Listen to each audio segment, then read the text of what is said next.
거룩하신 아버지 하나님,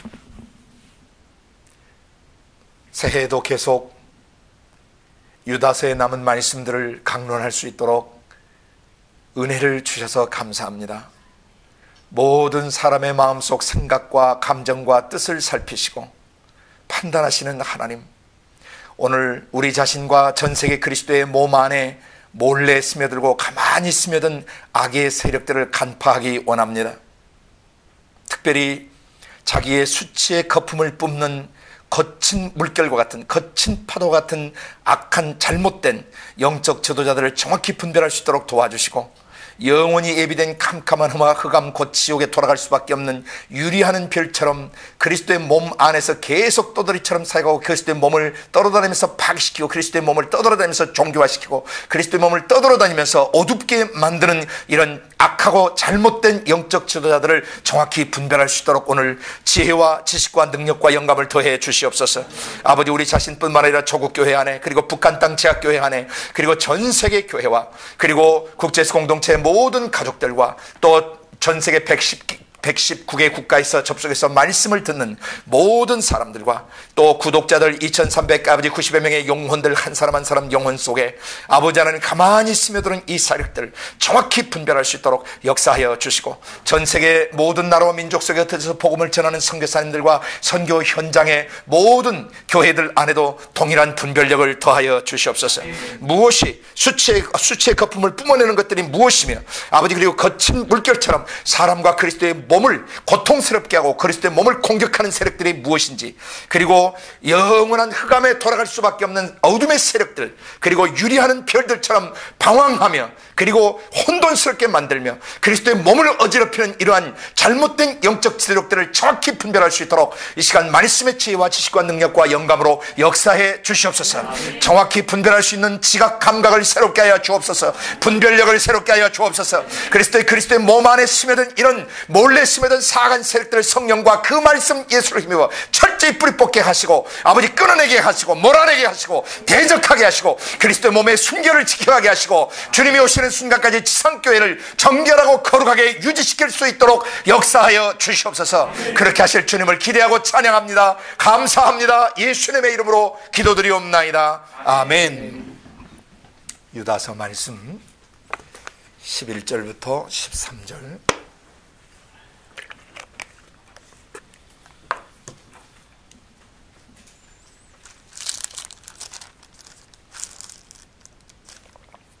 시작. 화 있을진저 이 사람들이여 가인의 길에 행하였으며 싹을 위하여 발람의 어그러진 길로 몰려갔으며 고라의 폐역을 쫓아 멸망을 받았도다. 저희는 기탄 없이 너희와 함께 먹으니 너희 애찬의 암초요, 자기 몸만 기르는 목자들이요, 바람에 불려가는 물 없는 구름들이요, 죽고 또 죽어 뿌리까지 뽑힌 열매 없는 가을 나무들이요, 자기의 수치의 거품을 뿜는 바다의 거친 물결들이요, 영원히 예비된 캄캄한 흑암에 돌아갈 유리하는 별들이라. 아멘.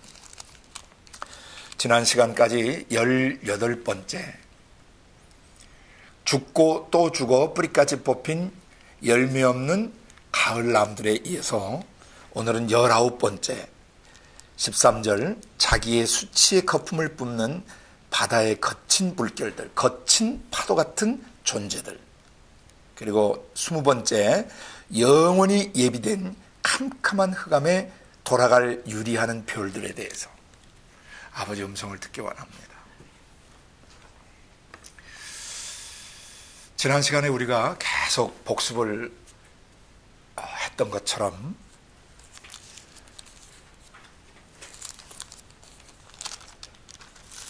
1번부터 11번까지의 내용을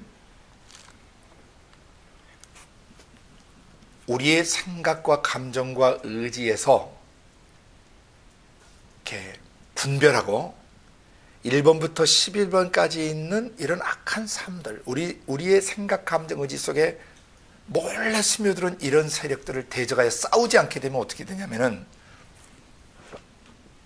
어떤 사람이든 어떤 지도자든지 가인의 길로 가게 돼 있어요. 그 다음에 싹을 위하여 발람의 어그러진 길로 가게 돼 있어요. 그 다음에 고라의 폐역을 쫓아 멸망을 받게 돼요.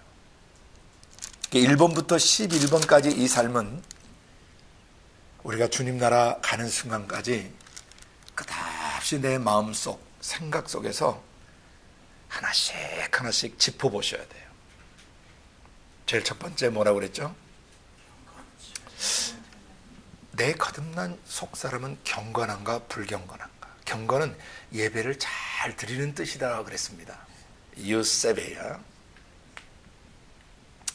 그래서 정말 내 거듭난 속사람이 내 주에 계신 성령님과 깊고도 친밀한 사귐과 교제가 어떤 시간 어떤 장소인지 계속되고 있는가.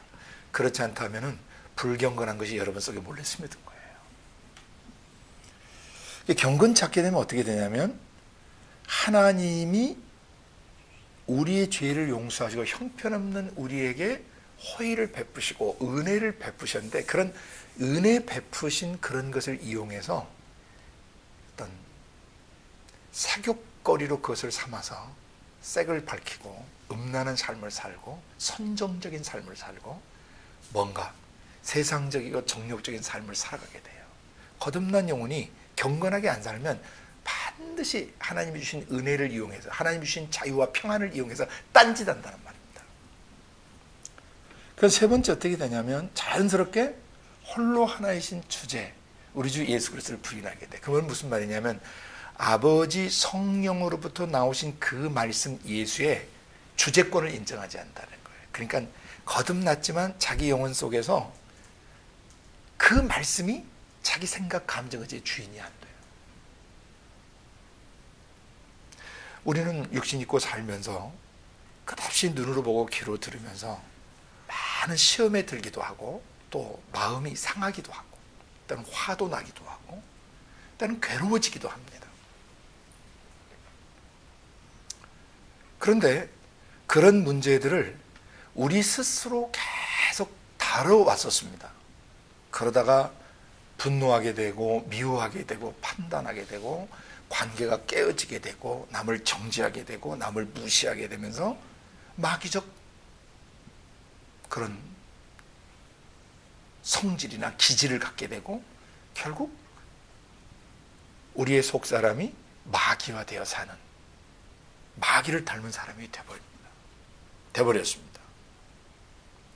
그러나 거듭난 이후에는 우리 마음속에서 누가 주인인지, 내 생각, 감정, 의지에 피어오르는 거나 생기는 문제점들을 누가 다스리시는지, 누가 주재권을 행사하는지 이걸 잘 보셔야 돼요. 여러분인가? 아버지 하나님과 아버지의 성령과 그 말씀 예수신가? 이 세 가지 기초, 이런 것짓이 안 되면은요, 그 다음 사람들이 계속 망가져 내려가요. 네 번째가 뭐였습니까? 예. 애굽에서, 출애굽에서 나와서 구원받고 그 은혜로 광야를 헤쳐나갔지만 결국 광야에서 굉장히 이제 뭐 먹고 사는 문제, 뭐 여러 가지 문제로 힘겹고 어려워지니까 결국 원망 불평하다가 뭐 하는 거예요? 하나님을 믿지 않고 결국 죽게 된 것이죠. 그 길을 걸어가게 돼요. 광야에서 그들이 왜 원망하고 불평했죠? 주님의 홀로 하나신 주님의 주재권을 인정하니까. 그러니까 광야에서 그들이 그렇게 살 수밖에 없었던 것은 내면이 경건치가 않고, 그 다음에 하나님이 은혜를 베푸셨지만 그것을 사교거리로 받고 색적 본능을 따라 살고 육적 본능을 따라 살고, 그 다음에 마음속에서 자기에게 부딪혀오는 문제가 주님보다 더 큰 것이죠. 자기 괴로움이 주님보다 더 위대한 거예요. 그러니까 결국 그 하나님을 믿지 아니하는 악심을 품고 살다가 전부 광야에 묻혀 죽었다는 것이죠. 그 다음 삶은 또 다섯 번째 뭘 지적하고 있습니까?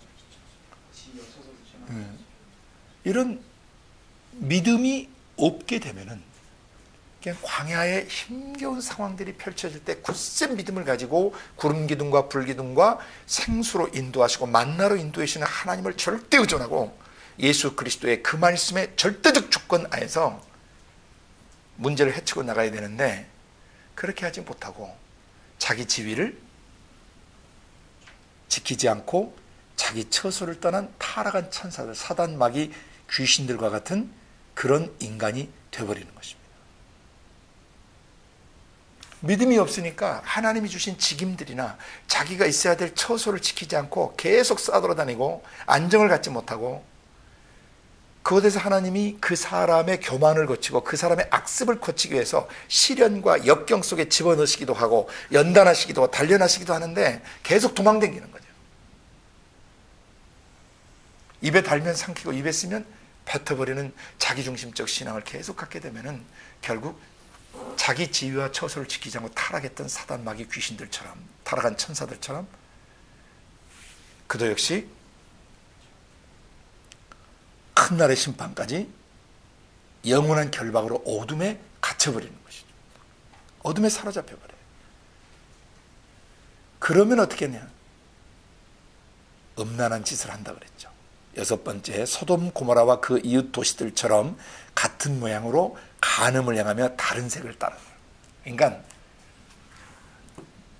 다른 여자나 남자하고 음란한 짓을 하거나 아니면은 같은 동성끼리 동성의 음란한 짓을 하다가 결국 영원한 불의 형벌을 받게 되는 것이죠. 이게 여섯 번째예요. 음란한 짓. 그 다음에 일곱 번째 어떻게 됐었어요? 그래서 결국 육체를 더럽혀요. 그러니까 육신이 있는 날 동안 모든 사악하고 더럽고 불경건하고 교만하고 거만한 것들이 육체의 감각이 돼 있어서 하나님이 주신 그런 의의 그 병기로 사용되는 것이 아니라 불의의 병기로 사용되는 육체가 되는 것이죠. 성적으로 더럽히고 타락한 것을 말해요. 간음과 성도착들, perversion 같은 거, 성도착들을 말해요. 그 여덟 번째 어떻게 돼요? 권위를 없인 얘기해야 되죠. 남의 말 안 듣습니다. 지도자 말 안 듣습니다. 어른들 말 안 듣습니다. 어디를 가는지 권위자가 뭘 지시하면 튕겨내거나 대적하거나 비아냥거리거나 뒤에서 씻고 다니면서 권위를 대적하고 다녀요. 그리고 마지막에 아홉 번째, 영광을 회방해요. 영적인 것들을 잘 알지도 못하면서 영의 세계에 속한 천사들의 사역이나 하나님 성령의 역사 같은 것들을, 영광스러운 그런 천상에 속한, 영의 세계에 속한, 초자연 세계에 속한 것들을 회방하고 다녀요. 죽으려고 발광을 하는 것이죠. 그러다가 열 번째 어떻게 됐습니까? 무엇인지 자기가 알지 못하는 것을 회방해야 한다. 그러니까 자기의 지성, 자기의 감성, 자기 의지, 자기 논리에 맞지 않으면은 영의 세계에서 움직여지고 영적 원리로 움직여지는 것들을 회방하거든요. 그 대표적인 예로 방언을 폄하한다든지, 귀신 쫓고 병 고치는 사역을 폄하한다든지, 성령의 초자연적 역사, 어떤 대언적 메시지들을 우습게 본다든지, 성령의 기름 부음 같은 것을 우습게 본다든지, 이런 짓들을 하게 돼요. 그러다 11번째 어떻게 한다 그랬어요? 이성 없는 짐승같이 본능으로 아는 그것으로 결국은 멸망을 당하게 돼요. 이런 11가지 삶, 곧 영적인 것은 감지도 못하는 것이죠. 그러니까 내주에 계신 성령으로부터 오는 그 아름답고 깊고 넓고 그리고 풍성한 것들을 감도 못 잡아요. 왜? 하나님도 영의 세계도 전부 자기 생각, 자기 감정, 자기 논리, 자기 의지, 자기 이성, 자기 논리를 가지고 이해하려고 하기 때문이고, 또 그런 인본주의의 바탕을 둔 지성주의 신학이나 사변주의 신학, 주지주의 신학에 오염됐거나 아니면 세속화된 세속주의 또는 혼합주의, 잘못된 신신학이나 해방주의 신학 같은 것에 오염이 돼가지고 결국 영의 세계의 것을 감지도 못하고 살다가 또 그런 영적인 초자연적인 것을 보면 의아해하거나 의구심을 갖거나 비나하거나 비아냥거리다가 결국 저주받아 죽는다는 것이죠. 이런 11가지 짓을 하게 되면 그런 짓을 하는 사람들은 가인의 길을 가게 돼 있어요. 가인의 길의 두 가지 특징이 뭐라고 그랬어요? 하나님과의 예배가 실패해서 예. 사람을 십자가의 예배가 없다 그랬죠. 제단에서 죄 죽이고 죄 태움이 없는 그런 예배를 드리다가 하나님과의 온전한 관계를 못 갖고 지성주의, 인본주의, 정성으로 나름대로 예배 드리면 신이 만나질 것 같은 그런 피 없는 제사, 갈보리 십자가가 기반이 되고 갈보리 십자가가 그 센터 핵심이 되는 그런 것이 없는 종교적 예배를 드리는 자예요, 가인은. 그러다 결국 마지막에 어떻게 했어요? 사람을 시기해서 하나님의 영과 그런 깊은 사귐이 없다 보니까 자기 속에 죄 죽이고 죄 태우고 죄 씻는 그것이 없다 보니까 하나님께서 죄의 소욕은 네게 있지만 너는 죄를 다스리려 했음에도 불구하고 그 말씀을 받아들이지 않다가 결국 마귀, 악한 자 마귀에게 속하여 의로운 동생을 죽여버린 것이죠. 그래서 예배의 잘못된 예배, 잘못된 제사, 잘못된 예배를 드리는 그런 영적 지도자, 가인 같은 지도자가 되고 그 다음에 동생을, 의로운 동생을 죽이는, 올바로 예배 드리는, 성령에 의해서 이끌리는 사람들을 대적하는, 그래서 그들을 죽이는 그런 가인 같은 인간이 되어버려요. 그리고 1번부터 11번까지 삶을 다루지 않는 사람들은 무슨 삶을 살아요 또? 싹쓸 위하여 발람에 어그러지는 길로 가요. 먹고 사는 문제를 위해서 사역도 하고 뭔가 돈 많이 주고 뭔가 재정적으로 자기에게 이득이 될 것 같으면은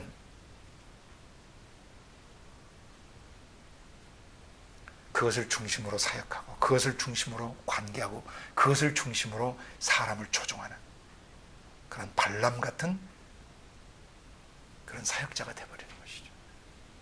그리고 또 뭐예요? 고라의 폐역. 고라는 자기도 제사장 한 자리 해먹고 싶었던 것이에요. 맨날 그 성막이나 뜯어가지고 옮기고 다니는 이런 좀 시다바리 역할 그만두고 나도 좀 총회장 노릇 한번 해보고 나도 좀 당회장 노릇 한번 해보고 나도 좀 영적으로 지도력을 좀 발휘하는 그런 자리에 가 있고 싶다. 그러나 그것은 하나님이 기름 부으시고 부르셔야 되는 것이죠. 그죠? 그래서 하나님이 기름 부으셔서 세우는 것이 아닌데 인간적 편법과 방법을 동원하고 또 모세와 아론의 권위를 대적하고 다음에 권위 거역을 주동하게 되죠. 그래서 자기도 그 자리에 한번 해먹으려고 하는 그런 악한 영적 지도자들. 그리고 자리 다툼하고 세력 다툼하고 뭔가 그리스도의 몸 안에서 자기 자리를 굳히려고 하는 이런 고라와 같은 패당거리, 그런 고라와 같이 반역하는 그리고 반역을 주도하는 그런 인물이 돼요. 그러니까 1번부터 11번까지 삶을 살지 않고 가인의 길을 가고 발람의 길을 가는 자들은 반드시 고라의 패역 같은 짓을 하게 돼 있어요. 그러니까 이런 12번째, 13번째, 14번째 이런 세 가지 삶, 가인의 길, 발람의 길, 고라의 패역을 따라 사는 자들에게서 나타나는 6가지 특징을 이제 몇 주간에 걸쳐서 설명하셨던 것이에요. 오늘은 이제 그 마지막이에요.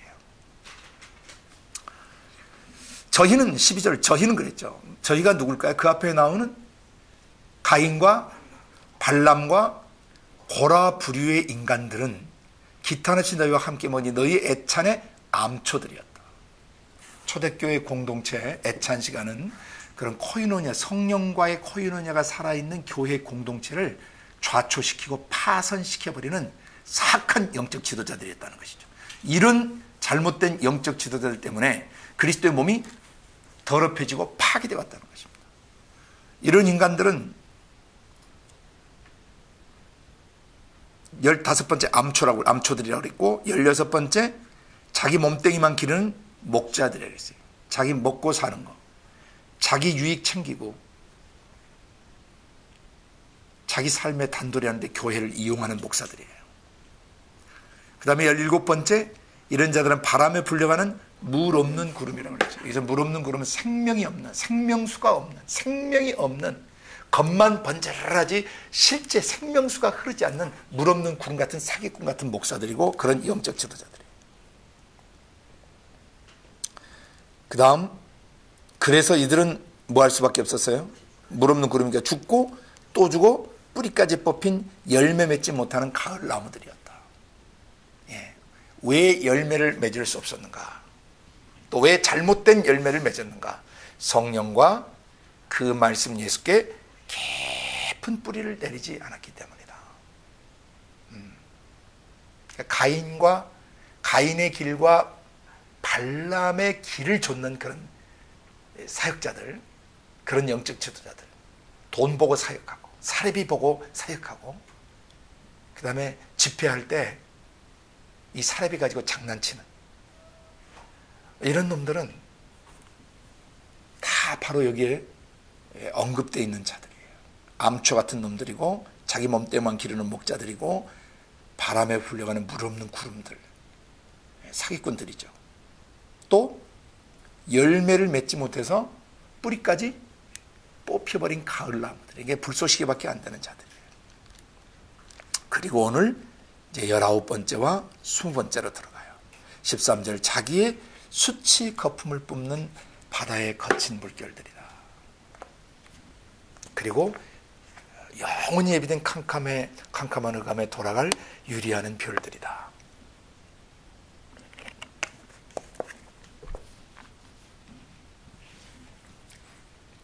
그러면 자기의 수치의 거품을 뿜는 바다의 거친 물결, 19번째.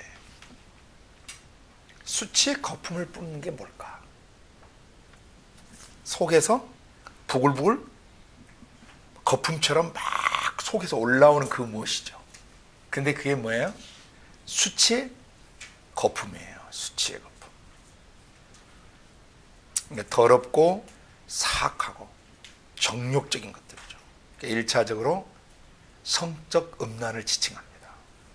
성적으로 음란한 목회자들, 성적으로 음란한 사역자들, 성적으로 음란한 장로들, 성적으로 음란한 교회 집사들, 성적으로 음란한 어떤 단체의 간사들이나 사역자들, 영적 지도자의 자리에 있는데 음흉하고 음란한 놈들이 있어요.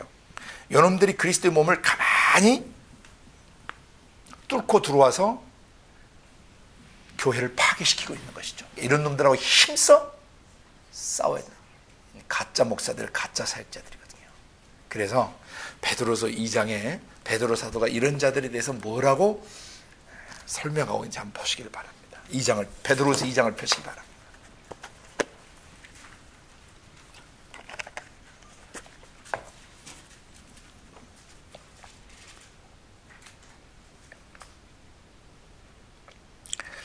먼저 베드로 후서 2장에 여러 군데 말씀하고 있는데, 먼저 1절 2절을 먼저 보시길 바랍니다. 그러나 민간에 또한 거짓 선지자들이 일어났었나니 이와 같이 너희 중에도 거짓 선생들이 있으리라. 저희는 멸망케 할 이단을 가만히 끌어들여 자기들을 사신 주를 부인하고 임박한 멸망을 스스로 취하는 자들이라 여럿이 저희 호색하는 것을 조치리니 이로 인하여 진리의 도가, 진리의 말씀이 회방을 받을 것이다.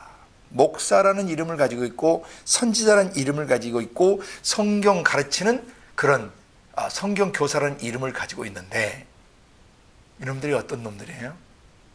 음란한 놈들이에요.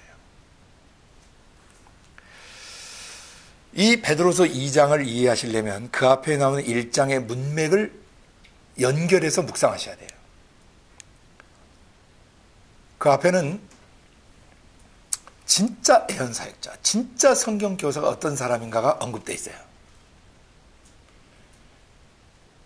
올바른 선생, 올바른 성경교사, 올바른 예언자, 선지자들은요,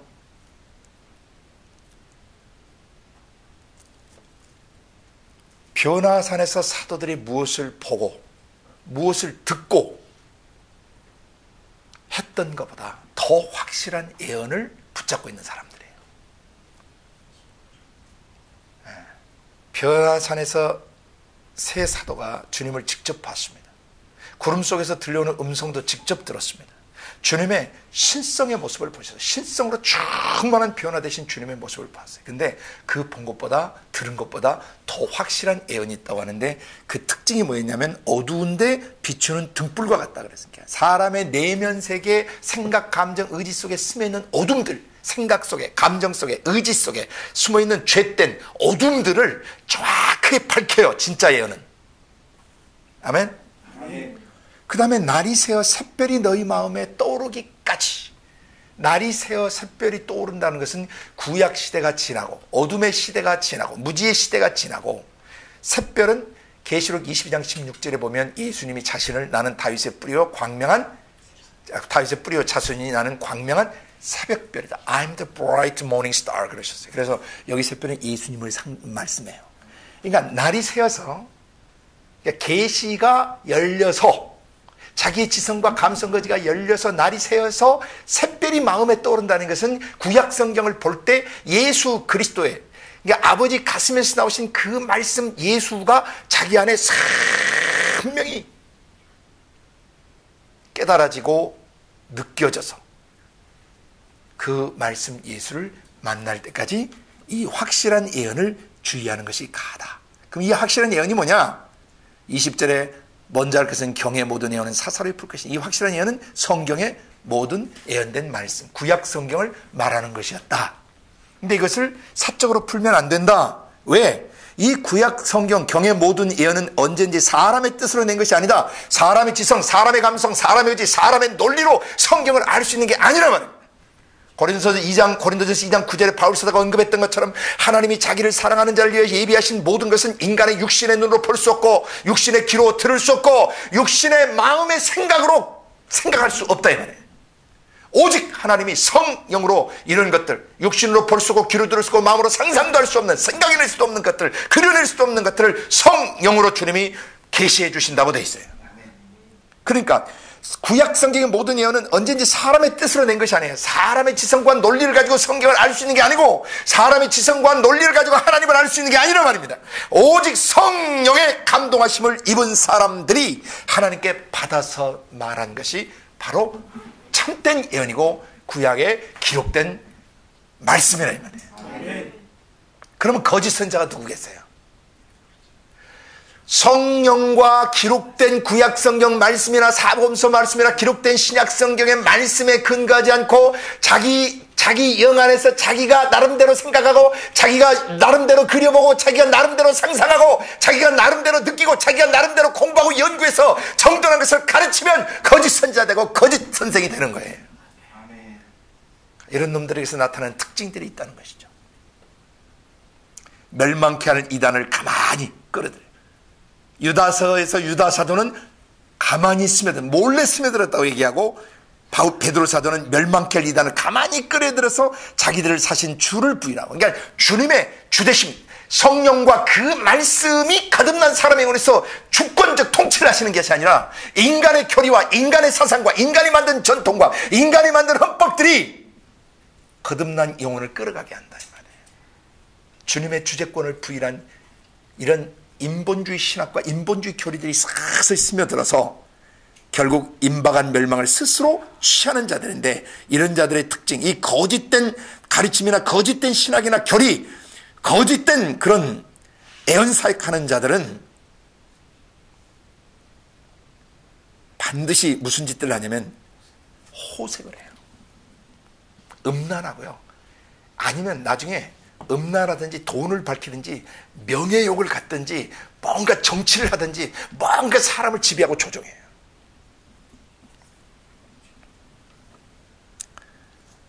(3절) 저희가 탐심을 해 지은 말을 가지고 너희 교인들을 이용해서 자기 이익을 삼아, 이런 자들의 심판은 애적부터 지체하지 않으면 저희 멸망은 자지 않냐니라. 쭉 언급하다가 유다서랑 비슷한 내용들이 계속 나옵니다.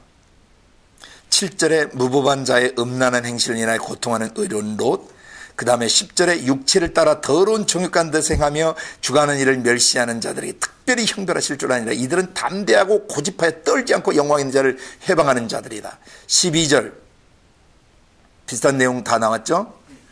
그 다음에 13, 14절을 보세요. 불의의 값으로 불의를 당하며 낮의 연락을 기쁘게 여기는 자들이니, 그러니까 애찬식 가운데 침투에 들어와서 사악한 짓들을 하는데 무슨 짓들을 하냐면, 너희와 함께 연애할 때, 애찬식을 갈 때 저희 간사한 가운데서 연락해.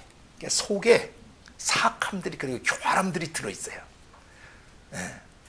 이 성도들의 교제권 속에 싹 들어 교회 속에 들어와서 목사입네, 전도사입네, 교육자입네, 사역자입네, 때로는 선교사입네, 그런 렛대를 가지고 들어오고 선교사직 간사라는 렛대를 가지고 들어와서 공동체 안에 들어와서 뭐 하냐면 14절 음심이 가득한 눈을 가지고 범죄하기를 쉬지 아니하고 굳세지 못한 영혼들을 유혹하며 탐욕에 연단된 마음을 가진 자들이 저주의 자식들이에요. 저주받은 자식들이라는 얘기예요. 복은 하나님의 형상과 모양을 덧입은 상태를 말하고 저주는 마귀의 형상과 모양을 덧입은 상태를 말해요. 이게 저주받은 자식들이라는 말이죠. 이런 놈들이 15절 저희가 바른 길을 떠나 미혹되어서 부올의 아들 발람의 길을 쫓았고 그는 불의의 싹스를 사랑하다가 자기 불법을 인하여 책망을 받되 말 못하는 나귀가 사람의 소리로 말하 이 선자의 미친 것을 금지하였느니라. 이 사람들은 물 없는 샘이요 광풍에 밀려가는 안개니 저희를 위하여 캄캄한 어둠이 예비되어 있나니. 유다 사도랑 비슷하죠. 그죠? 그러니까 예수님으로부터 아마 동일한 가르침을 받으셨던 것 같아요. 18절부터 보시길 바랍니다. 저희가 어떤 자들이냐면 거짓 선지자들과 이 거짓 선생이라고 하는 거짓 목사들이 허탄한 자랑의 말을 토하여 허탄한 자랑의 말, 뭔가 자기가 계시를 받았고 자기가 어느 신학을 했고 자기가 어떤 학위를 갖고 있고 자기가 어떤 것을 잘하고 자기가 뭐 기도하면 다 떨어져 나고 자기가 기도하면 다 낫고 뭐 자기에게 다 어떻게 하면 뭐 어떻게 된다는 이런 허탄한 자랑의 말을 토해요. 탐욕을 가지고 말을 지어내요. 그래서 토해서 미혹한 데 행하는 사람들에게서 겨우 피한 자들, 잘못된 이단 세력이나 잘못된 종교, 잘못된 어떤 그 가르침에서 겨우 벗어난 사람들을 뭐로? 음란으로 육체의 정욕 중에 유혹해가지고 저에게 자유를 준다 해도 자기는 멸망의 종들이니 멸망할 자식들이니 누구든지 진자는 이긴 자의 종이 돼버리는 것이다. 이놈들이 뭐 했어요? 미혹한 데서 행하는 사람들에서 겨우 피한 연약한 영혼들을 뭘로 유혹해? 음란으로서 육체의 정욕으로 유혹하는 것이죠.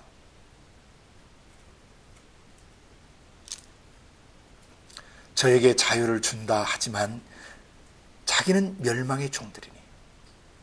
이놈들은 먼저 사단 마귀 귀신들에게 진 놈들이 아닌 놈들이에요. 예? 그러니까 멸망 마귀의 종들이죠. 이 진 놈들은 이긴 자의 종. 그러니까 마귀가 그들을 이겼으니까 마귀의 종이니까 또 이 중간 매체가 되는 이 잘못된 영적, 음란한 영적 지도자들에게 쏘아버린 사람들은 또 뭐가 되는 거예요? 마귀의 종들이 되어버리는 것이죠. 그래서 마지막 결론을 20절부터 22절까지 내렸습니다. 잘못된 예언이나 잘못된 가르침, 잘못된 신학이나 잘못된 교리에 빠진 자들의 마지막은 어떻게 되느냐. 20절 만일 저희가, 이때 저희는 거짓 선지자들과 거짓 선생들을 말해요. 우리 주 대신 구주 예수 그리스도를 알므로 세상의 더러움을 피한 후에 다시 그 중에 얽매이고 치면 다시 세상의 더러운 음란이라는 것이 다시 빠져버리게 되면 음란으로 돌아가 버리게 되면 그 나중 형편이 처음보다 더 심각하게 돼요. 그래서 의의 도를 안 후에 의의 도가 뭐죠? 죄 없이 올바로 되는 길을 안 뒤에 어떻게 하면 죄 없이 올바른 사람이 되는가? 십자가를 통해서 어떻게 죄로부터 자유케 되는가를 안 뒤에 거듭난 뒤에 전에 받았던 자신들에게 전해진 거룩한 명령을 저버리게 되면 차라리 알지 못하는 것이 도리어 그들에게 낫다는 것이죠. 예수 십자가를 통해서 자기 속사람 영혼이 예수 십자가가 죽으실 때 내 모든 죄가 거기 죽임당하고 거기서 파쇄되고 모든 죄와 죽음의 권세와 질병의 권세들이 다 깨졌다는 것을 믿고 의롭게 됐어요. 그러다가 다시 이런 가만히 스며든 음란한 영적 지도자들을 만나서 그런 음란한 지도자, 영적 지도자, 이단 교주들이 특히 그 짓을 많이 하죠. 많은 여자들을 속여서 나하고 관계를 가지면 네가 거룩해지고 나하고 관계를 가지면 네가 정결해지며 나하고 관계를 가지면 네가 거룩해진다 이런 거짓말을 해요. 모든 이단 교주들은 거의 대부분이 그런 음란한 짓들을 합니다.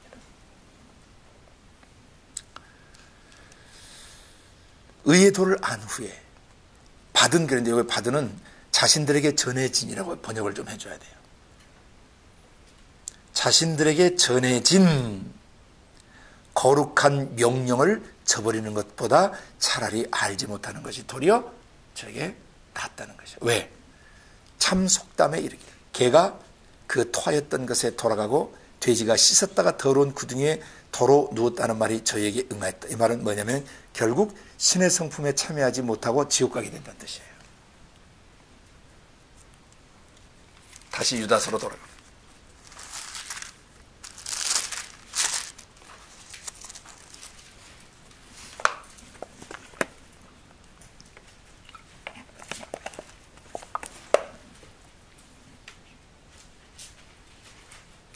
자기의 수치의 거품을 뿜어내는 바다의 거친 물결, 사나운 물결. 이 물결에는 물결 두 종류 파도가 있어요.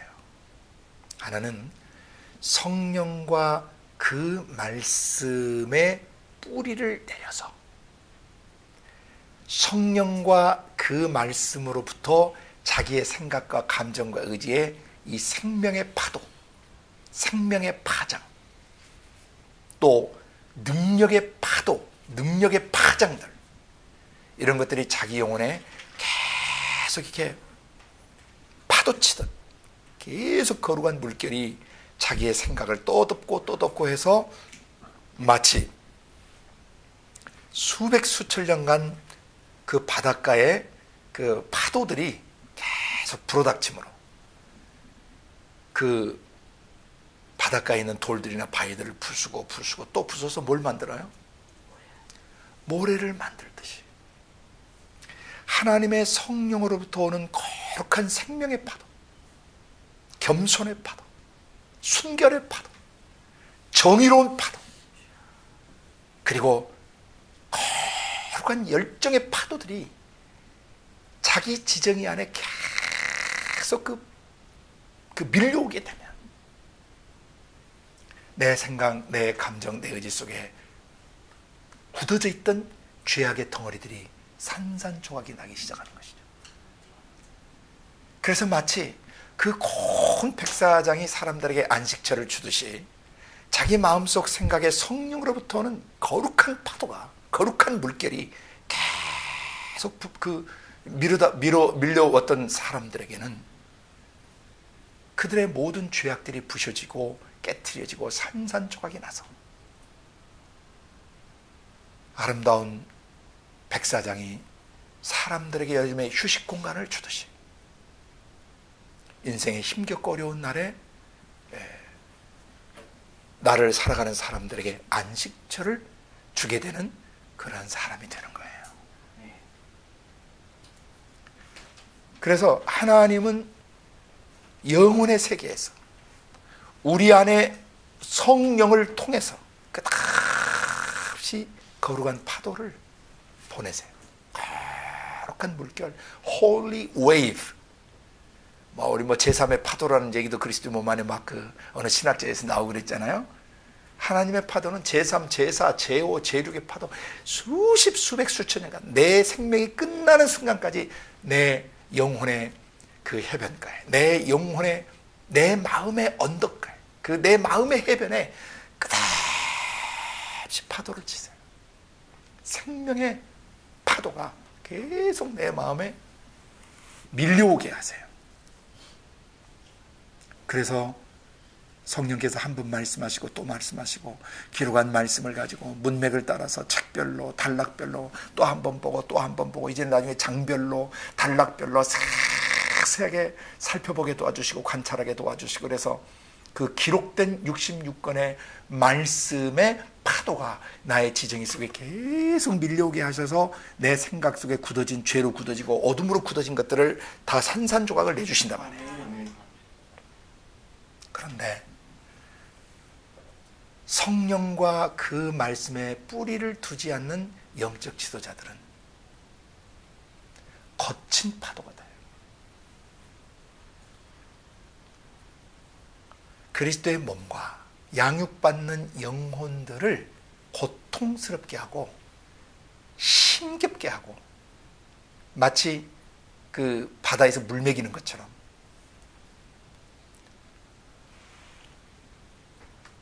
잘못된 파도, 사람의 영혼을 상하게 하고 사람의 영혼을 파괴시키고 사람의 영혼을 더럽히는 그런 거친 물결, 거친 파도 같은 존재가 돼요.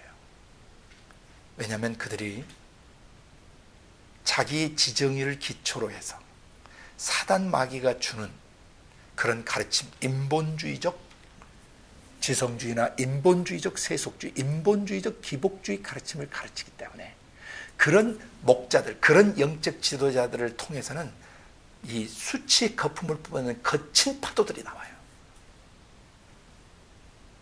예수 피로 씻겨진 거룩해진 영혼들을 고통스럽게 하고 더럽히고 파괴되게 만드는 것입니다. 안정감을 갖지 못하게 계속 밀어붙이는 것이죠.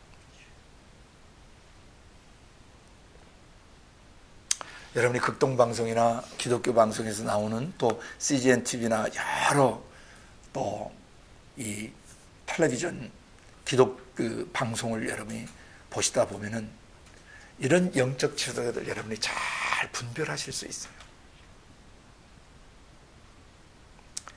정말 말씀을 듣는데 자기의 지성과 감성과 의지 속에 하나님의 심장에서 나오는 생명의 파도가, 치료의 파도가, 꿈과 비전의 파도가 계속 가슴에 막 밀려와서 그 사람을 막 그 설레게 하고 꿈을 갖게 하고 비전을 갖게 하고 일어서게 하는 영적 지도자가 있는가 하면 설교를 듣는데 뭔가 설교를 듣는데 계속 사람의 영혼을 힘들게 만드는 그런 자들이 있어요. 그들은 뿌리를 잘못된 데 내리고 있는 영적 지도자들이에요. 그런데 또 하나 여기서 지금 본문에서 지적하고 있는 수치의 거품을 뿜어낸다는 것, 특히 음란한 그런 영적 지도자들을 말해요.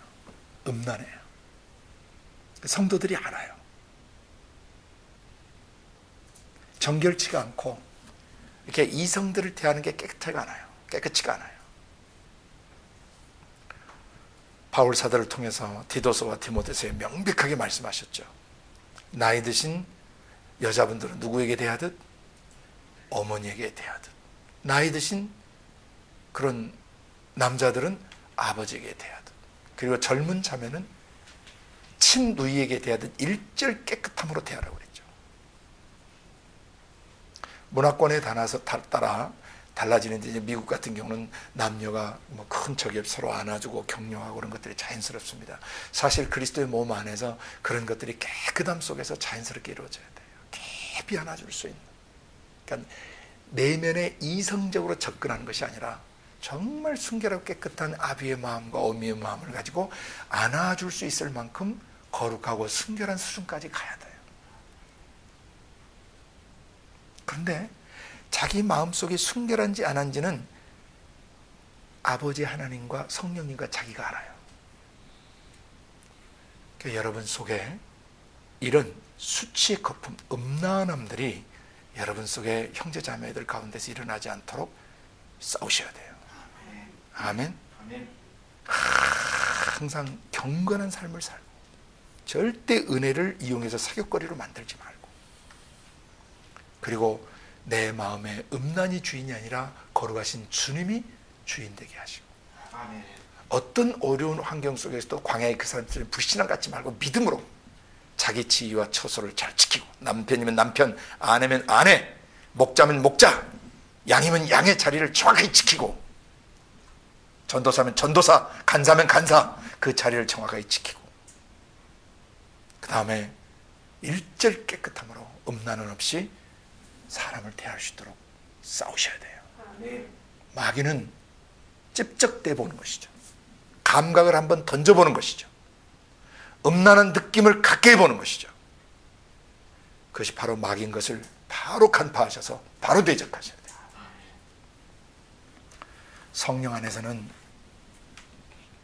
이성 간에 만나도 아빠 같고 오빠 같고 목자 같은 그런 순결한 사랑과 깨끗한 사랑을 흘러보내는 사람이어야 돼요. 그게 진짜 목사예요. 진짜 목자예요. 알아요, 상대방이. 사람은요, 좀 띠라기는 띠라지만요, 저 사람이 좀 음흉하게, 음란하게 나에게 접근하지 않은지 인간이 본능적으로 그 감각을 어느 정도 감지할 수 있어요. 마찬가지로 또한 순결하고 깨끗한 마음으로 다가오면 감정이 굴절되어 있는 사람, 잘못 옛날 상처를 받은 사람을 빼고는 그것을 금방 알아차려요. 저게 얼마나 깨끗한 사랑인가. 사역자인 여러분 자신이 무엇보다도 먼저 자기 자신을 순결하게 지키셔야 돼요. 저는 공동생활을 한 20여 년 해왔는데, 과거 제가 있던 공동체 아주 젊을 때죠. 31살부터 살아오던 날에 하나님께 참 감사한 거. 제가 기억을 못했을 수도 있는데, 공동체 안에 지으면서 자매들에게 음란한 생각을 가져본 기억이 없어요. 물론 그 공동체 가족들은 제자훈련학교라는 과정을 통해서 모든 음란한 것을 뿌리부터 다 뽑아내고 토설하고 자복하고 그 정결함을 받았던 지체들이에요. 저는 그것이 얼마나 중요한지 제 자신의 공동생활과 또 그 지체들과 함께 공동생활하면서 배웠습니다. 느꼈습니다. 이 거룩함, 이 순결함에서 오는 사랑. 그러니까 너무 사랑스러운 거예요. 제가 있던 공동체에서는 아무도 음란으로 엮인 사람 없었습니다. 그런 사고 같이 살지만 나지 않았습니다. 싱글 형제와 자매들이 한 집에, 그것도 20평도 안 되는 공간에 최고 11명까지 산 적이 있고, 작게는 7명 정도, 20평도 안 돼요. 방 2개에서 한쪽 방은 자매들 몽쩍 몰려있고 나머지 방에는 형제들 몽땅 몰려있는데, 음란한 생각이 공동체 안에 스며들어집니다. 다른 사람은 어땠는지 모르지만 죄송합니다. 자기는 하나님께서 큰 그런 은혜를 주셨던 것 같습니다. 지금까지 하나님이 그 은혜를 자기에서 거두지 아니하시고 저를 긍휼히 여기시고 불쌍히 여기시고 저를 보호하시고 방어해 주셨습니다. 사역을 하다 보면 온갖 종류의 인간들을 만나게 됩니다. 어떤 사람은 음란함이 노골적으로 드러나는 사람도 있고, 어떤 사람은 은근히 이게 추파를 던지는 사람도 있고, 어떤 사람은 야시시하게 이렇게 접근하는 사람도 있는데, 감사한 건 주님이 다 감지하게 해주셨다는 것이에요. 사전에 그 수작을 하지 못하도록 하나님이 차단해 주시는 은혜가 있었습니다. 제 지상 삶이 끝날 때까지 꼭 그렇게 해주시기를 저는 간절히 기도하는 것입니다. 기도도 많이 했습니다. 왜냐하면 제가 결혼을 하지 않고 있기 때문에 많은 해프닝들이 벌어질 수가 있었기 때문에, 하나님, 저 자신이 그런 어떤 음란의 어떤 대상이나 음란의 어떤 그 대상이 되지 않도록 하나님께서 방어막을 쳐주시고, 그러한 것들을 정말 칼같이 정확하게 다룰 수 있도록 은혜를 주시옵소서. 그것은 숨 끊어지는 순간까지 기도해야 되는 것입니다. 먼저 여러분 속에 이런 것들이 있다면 남을 가르치기 전에 여러분 속에 가만히 스며들어온, 속에서 정욕이 끓어오르는 그런 것들이 있는지 이번 주 깊이 살펴보실 수 있기를 바랍니다. 형제나 자매를 볼 때 음란한 마음이 여러분 속에서 일어나고 있다면 그것은 더러운 귀신들이 치고 들어온 것입니다. 대적하셔야 되고 회개하고 맞서 싸우셔야 됩니다. 힘써 싸우지 않게 되면 나중에 여러분 아주 위험한 삶을 살게 됩니다. 저는 사역을 해오면서 많은 목회자들을 상담한 적이 있습니다. 수많은 사역자들을 이 성문제에서 상담을 했었습니다. 저는 그 형제들을 보면서 뭐 더럽다거나 어떻게 그런 짓을 할 수 있냐는 마음이 든 게 아니라 너무 마음이 아팠습니다. 목회 현장에서 혼자 외롭게 싸우다가 그런 시험이 올 때 좀 그것을 깊이 나눌 수 있는 그런 동역자들 내지는 영적 목자가 있어야 되는데, 그렇지 못하고 있다가 그냥 잘못된 그런 관계 속에 빠져 들어가서 영적 생명을 잃어버리고 나중에 노후에 아주 비참한 삶을 살아가게 되는 그런 사람들을 보게 됩니다. 회개하지 않으면 그 다음 20번째 나오는 영원히 예비된 캄캄한 흑암에 돌아가게 돼. 방황하다가 일평생 방황하며 사역하다가 정착하지 못하고 사역다운 사역 제대로 못해보고 사람을 제대로 양육해내지 못하고 여기 찔끔 저기 찔끔 사역하다가 사역 생명 끝나고 그 다음에 육체의 생명도 끝나게 되는 것이죠. 혹시 여러분 안에도 이런 자기의 수치의 거품을 뿜어내는 속에서 음란한 것들이 올라오는 것이 있다면 본질 치유를 하셔야 돼요. 이게 본질 치유하는 법 배우셨죠? 첫째는 여러분 집안 속에, 가문 속에 그런 음란의 문을 열어서 음란한 영들이 여러분 집안에 있었는가를 살펴보고, 그것이 있다면 조상들을 대신해서 회개하셔야 돼요. 왜 회개해야 되냐면 죄를 지으면 어둠의 영들이 와요. 그래서 그 죄 지은 그 조상은 죽지만 그 영들은 죽지 않고 계속 그 집에 머무는 것이죠. 음란한 영이든 뭐 폭력의 영이든 또 탐욕의 영이든 또 도적의 영이든 무슨 그 죄들이든 간에 죄를 짓게 되면 죄를 짓는 자는 마귀에게 속해서 마귀가 거기 오게 돼요. 마귀의 세력들이. 인간은 이용당하고 죽어요. 그러나 그 영들은 죽지 않아요. 주님 오시는 날까지 활동해요. 그래서 그 집안 안에서 그 집안에 자라는 사람들, 관계되는 사람들의 생각, 감정, 의지를 오염시키고 더럽혀서 동일하게 음란한 짓을 하거나 동일하게 그런 못된 짓을 하도록 속이고 이용하고 조종하는 것이죠. 그래서 여러분이 만약 그런 시험에 너무 자주 노출된다면 여러분 집안에 역사하는 영들을 한번 살펴볼 필요가 있어요. 두 번째는 자기가 태어나서 현재까지 보았던 음란한 영화나 음란한 접촉, 음란한 관계, 또 성적으로 더럽혀진 것들을 철저히 하나님께 고백하셔야 돼요. 영화 봤던 것부터 시작해서 책 읽었던 거, 뭐 음란 동영상 봤던 거, 친구로부터 들었던 음담패설이나 또는 사람들로부터 들었던 음담패설, 직장이나 군대에서 또는 뭐 친구들 사이에 들었던 모든 음란에 관계되는 것을 주워 들은 것들, 또 본 것들, 느꼈던 것들, 또 여러분이 생각하면서 상상하면서 음란한 장면들을 상상했던 모든 것들을 다 사로잡아서 그리스도의 십자가에 처형하셔야 돼요. 아멘. 처형하는 방식은 첫째, 하나님께 그 음란의 죄를 샅샅이 고백하는 것입니다. 제 개인적 견해로는 그것을 노트에 쓰시는 게 좋아요. A4 용지 같은 것에 생각나는 대로 태어나서부터 지금까지 집안 내력, 집안의 음란한 내력, 나 자신의 음란했던 경력들을 다 쓰는 거예요. 부끄럽죠, 창피하죠, 수치스럽죠. 그렇지만 그것은 마귀가 죄 가운데 있던 나의 지정의를 뚫고 들어오고 나를 조종하고 나를 마귀의 꾹부각시로 이용했던 것이에요. 그래서 적나라하게 빛 가운데 다 고백하셔야 돼요. 하나도 남김없이. 성적으로 오염되거나 더럽혀졌던 것들, 자유행위하면서 상상했던 그런 모든 음란한 것들, 음란한 동영상들이 이제 치명적으로 이제 어린애들까지 영향을 미치고 있는데, 그 음란 동영상 본 거, 잔상에 남은 것들 다 짧게 메모해서 주님 앞에 다 고백하셔야 돼요. 고백할 때는 전동 타자기 원리로 고백하셔야 된다 그랬어요. 옛날에 전동 타자기가 있던데 글자를 잘못 치게 되면 그 전동 타자기를 다시 그 글자, 잘못 친 글자를 다시 치게 되면 지워졌습니다. 그것처럼 자기가 보았고 들었고 생각했고 상상했고 느꼈던 것을 전동 타자기 원리 그대로 자기가 한 그대로 고백하실 수 있어요. 하나님 앞에. 그 순간 믿음으로 정직하게 고백하시면 그 고백된 죄는 십자가에 처형돼 죽어버려요.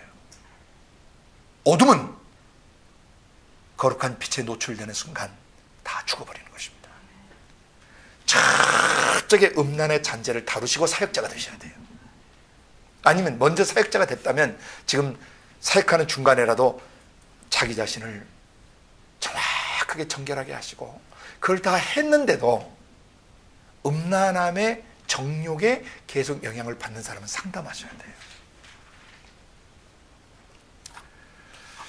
구약시대에는 제사장에게 와서 자기 죄를 그대로 자백하고 짐승을 잡아 죽임으로 죄를 회개하고 하나님을 하나님께 예배를 드리며 하나님을 만났습니다. 신약시대에도 마찬가지입니다.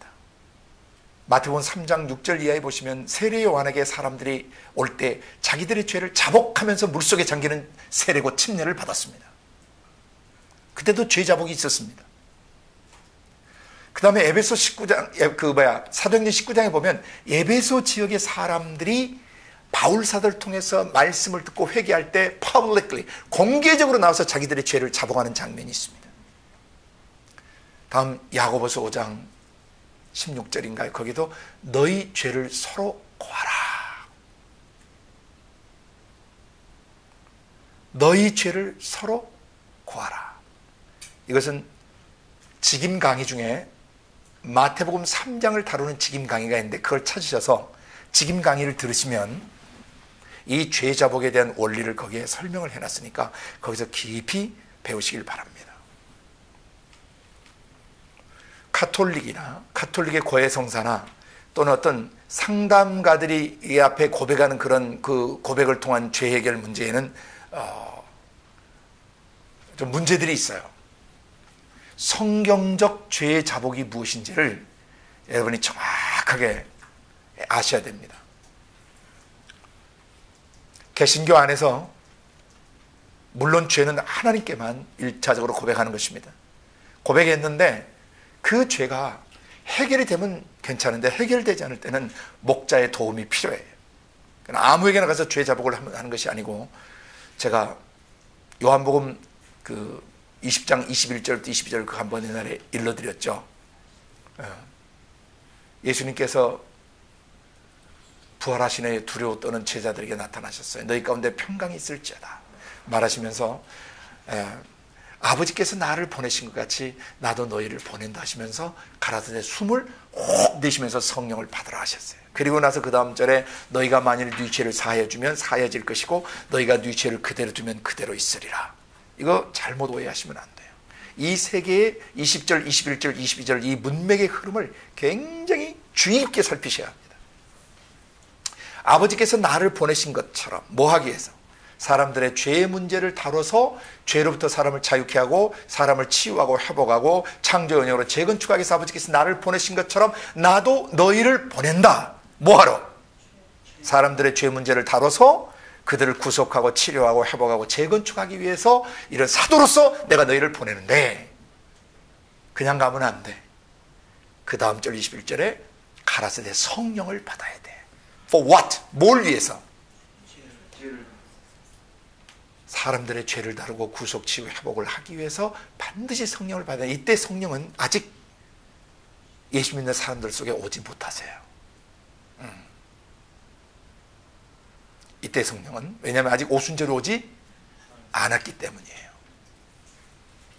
그로부터 한참 뒤에 오순절 성령을 통해서 이제 오순절 임하시면서 성령이 내주하시는데 이때는 내주하시는 성령 받으라는 뜻이 아니에요. 성령은 여러 가지 사역을 하세요. 근데 그 중에서 여기서 성령 받으라는 것은 아버지께서 나를 보내신 것 같이 내가 너희를 보내는 사도 사역을 위해서 성령을 받아야 되는데 그 성령을 뭐하러 어떤 데 쓰기 위해서 받아야 되냐면 그 다음 절에 나오는 것이에요. 너희가 네 죄를 사하여 주면 사하여질 것이고 네 죄를 그대로 주면 그대로 있으리라. 그러니까 뭐 하기 위해서 성령을 받아야 되냐면요, 다른 사람의 죄 문제를 다루기 위해서 성령을 받아야 돼요. 이 말은 신부나 인간 목사나 인간 영적 지도자나 상담가 어떤 사람도 그 사람의 죄를 용서하거나 다뤄줄 수 없다는 것이에요. 오직 성령님만이 죄에 대하여 의에 대하여 심판에 대하여 세상을 책망하고 죄를 다뤄주실 수 있는 거예요. 그래서 인간 신부든 인간 목사든 인간 영적 지도자든 어떤 상담가든 간에 반드시 죄 문제를 다루시는 성령을 받아야 돼요. 다시 말하면 죄 문제를 뿌리부터 다루고 과정과 결과까지를 다룰 수 있는 기름 부음이 있어야 된단 말이에요. 그러면 이 사람이 성령으로부터 죄 문제를 다룰 수 있도록 기름 부음 받은 영적 지도자인지 아닌지 우리가 어떻게 분별하느냐? 첫째, 그런 영적 지도자를 만나면 꺼리낌이나 두려움이 없어요. 편안해요. 그리고 내 죄를 다 자복해도 될 것 같은 확신을 갖게 돼요. 안정감을 줘요. 왜? 그 사람이 죄사하는 게 아니에요. 인간 신부나 인간 목사가 죄사하는 게 아니에요. 죄사함의 통로로 그들은 서 있을 뿐이고, 죄사함의 실체는 아버지의 성령과 성령이 주시는 그 말씀 예수세요. 하나님 외에는 어떤 사람도 죄를 다룰 수 없다는 것이죠. 그런데 하나님이 그 일을 하실 때 성령께서 기름을 부어서 성령의 죄 다루시는 사역, 죄를 정결케 하시는 사역, 죄로부터 자유케 하는 사역에 성령이 기름 부으신 사람들이 있다는 것이에요. 그건 그리스도의 몸에서 공동생활을 하다 보시면 금방 하시게 돼요. 그런 사람에게서 나타나는 특징 중에 하나는 아비의 마음이 있고 어미의 마음이 있어요.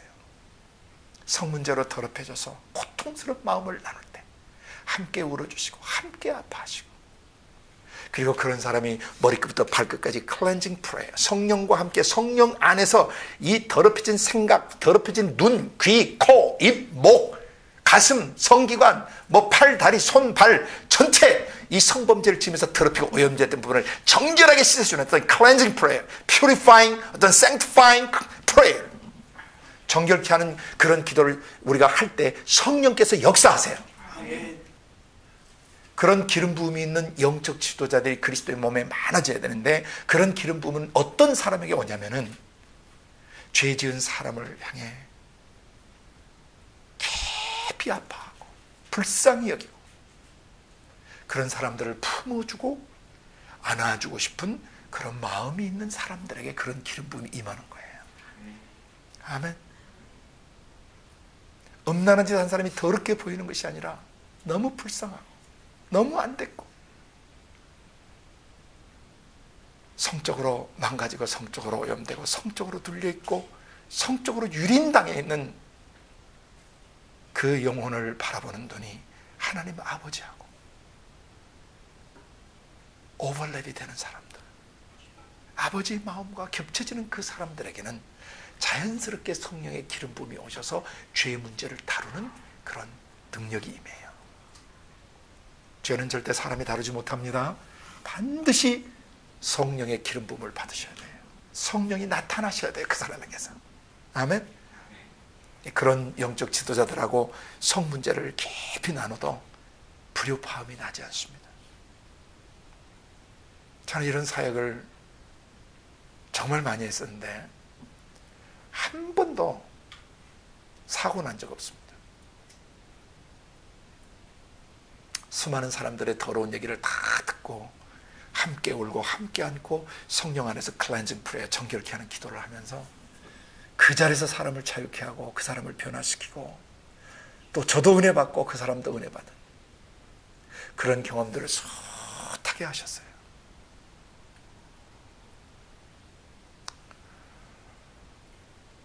여러분과 제가 계속 성령이 그렇게 기름 부으실 수 있는 사람 되었으면 좋겠습니다. 아멘. 아버지의 눈물이 있고 성적으로 유린되고 성적으로 더럽혀지고 성적으로 망가지고 성적으로 잘못돼서 깊은 상처, 아픔과 고통을 갖고 있는 영혼들을 바라볼 때 아버지의 긍휼과 자비의 마음이 넘치는 그런 사역자, 그런 목사, 그런 선교사, 그런 신부, 그런 선교단체 간사, 그런 기독기관의 지도자들이 되어야 하는 것입니다.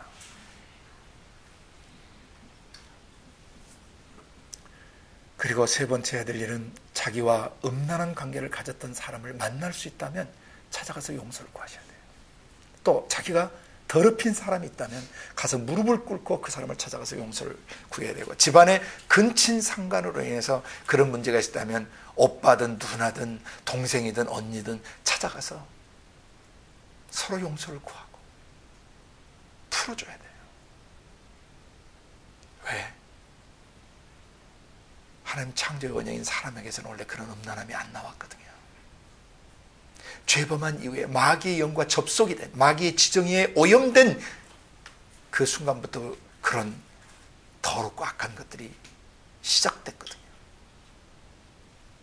타락되고 변질된 인간들에게서 세 번째, 그리스도께서 십자가에서 못 박아 대신 죽어주시고 우리 죄 지고 죽어주심으로 우리는 그런 죄에서 자유케 된 것이죠. 원래의 나, 범죄하고 타락하고 변질된 나에서 다시 십자가를 통해 회복된 나, 원형이 회복된 나가 된 것입니다. 이 믿음을 가지고 자기 속사람이 죄를 자복했을 때 주님이 용서하시고 그걸 십자가에 이미 처형하셨다는 거 알고 새롭게 된 속사람이 집안의 근친상 간에 관계가 되어 있던 친구든 누구든 간에 그런 남을 더럽혔거나 남에게 더럽힘을 당했다면 그걸 용서하고 사랑하고 축복하는 삶을 살아야 합니다. 먼저 선포를 하고. 그러나 만날 수 없는 사람이라면 곁에 있는 영적 지도자들이 대신 그 역할을 해줄 필요도 있습니다. 왜냐하면 사람의 기억 속에 굉장히 고통스럽게 남아있는 아픔들은 어떻게든 끄집어내서 치료해 줘야 되기 때문에 그 당사자가 와서 용서를 구하면 제일 좋지만은 당사자가 없을 때는 대신 상처 입은 그 사람에게 와서 대신 용서를 구하고 그 사람이 그 사람을 풀어줄 수 있도록 용서해 줄 수 있도록 도와주는 사역이 필요합니다.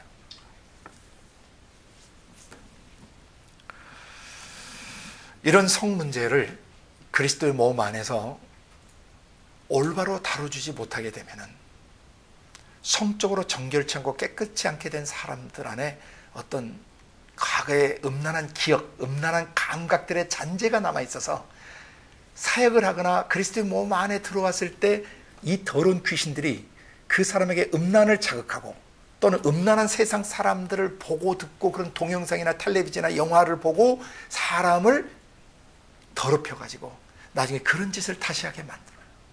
그러나 그것에 집어먹게 되면 어떻게 된다 그랬죠? 개가 토했던 거 다시 집어먹고 돼지가 씻었다가 더러운 구덩이에 다시 누워서 다시 지옥 갈 상태가 되어버린다는 것이죠. 그래서 먼저는 여러분의 내면을 정확하게 살피셔서 어디 가든지 남자를 보든 여자를 보든 음란한 생각이 들어오면 그 자리에서 후려치셔야 돼요. 대적하셔야 됩니다. 힘써 싸우셔야 됩니다. 여러분 생각과 감정과 의지 속에 스며들지 못하도록 이 말씀의 방망이, 말씀의 검, 말씀의 불을 가지고 죽여버리고 태워버리고 씻어버리셔야 돼요. 아멘. 그렇지 않게 되면 이런 이상한 음란한 목사, 음란한 사역자, 음란한 선교사가 돼버리고 말아요. 제가 상담한 중에는 입에 담을 수 없는 수많은 케이스들이 있습니다.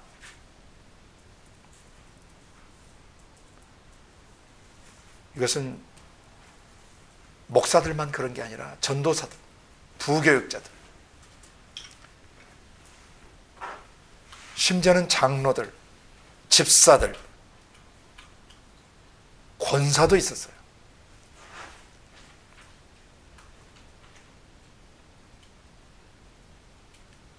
선교 현장에 아우리치까지 가서 그런 음란한 짓을 하는 권사도 있었어요.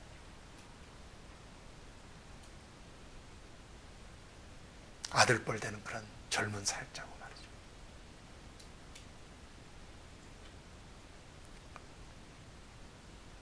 선교단체 간사를 하면서 차 안에서 그런 유부녀와 음란한 짓을 수없이 해놓은 그런 사람. 너무너무 양심에 괴로우니까 그 여자가 저를 찾아왔어요. 제가 아는 선교단체 저기예요.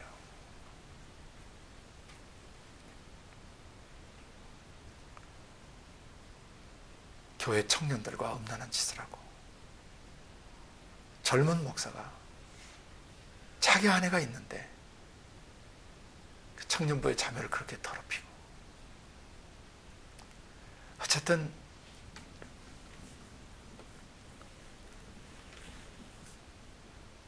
말로 다 표현할 수 없는 이 음란들이 그리스도의 몸 안에 엄청나게 퍼져 있습니다.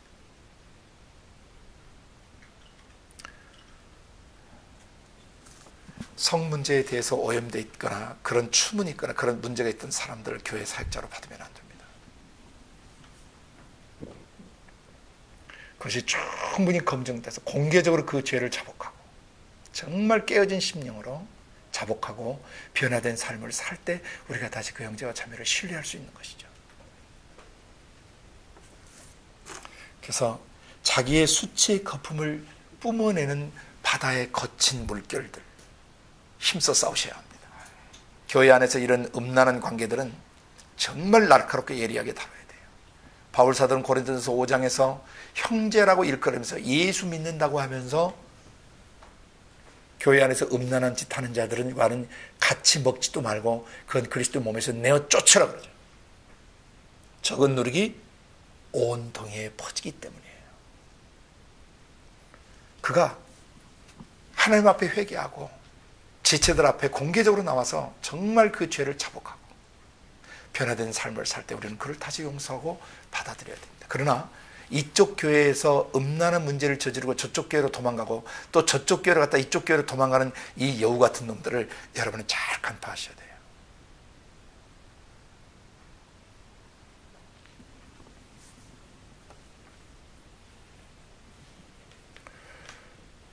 가인의 길, 발람의 길, 고라의 폐역을 좇는 자들이 나타나는 공통 특징들이 바로 이런 여기 이 12절 이하 13절에 나오는 6가지 사건들입니다. 애찬식의 암초들이에요. 자기 몸뚱이만 기르는 목자들이에요. 잘못된 영적 지도자들이에요. 그 다음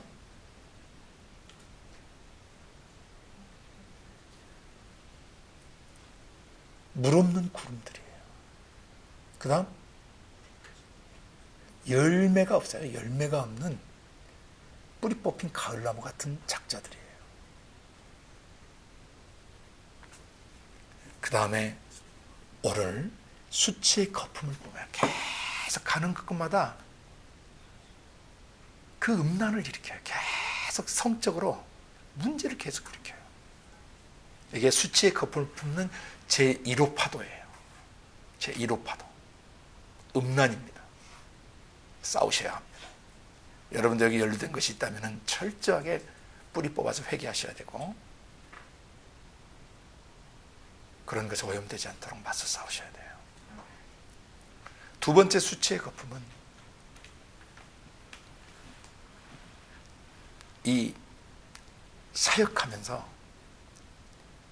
이 소유욕, 돈, 교회 재정, 헌금이나 교회 재정을 깨끗하게 쓰지 않는 이런 목회자들과 영적 지도자들을 주의하셔야 돼요. 헌금을 임의로 쓰고 헌금을 횡령하고 헌금을 착복하고 헌금을 자기 기분대로 쓰는 목사들, 이게 절대 주의 종으로서는 해서는 안 될 짓들을 하고 이게 수치의 거품을 뿜는 그 다음이에요. 탐욕을 가진 목회자들. 모든 세습하는 목사님이 뭐 다 문제가 될지 어떨지 그건 하나님이 판단하시겠지만은 자기가 일궈낸 업적, 자기가 일궈낸 어떤 소유물들을 지키기 위해서 만약에 아들에게 세속한 목사가 있다면 세속한 자나 세속받은 자는 준엄한 심판을 받게 될 것이에요.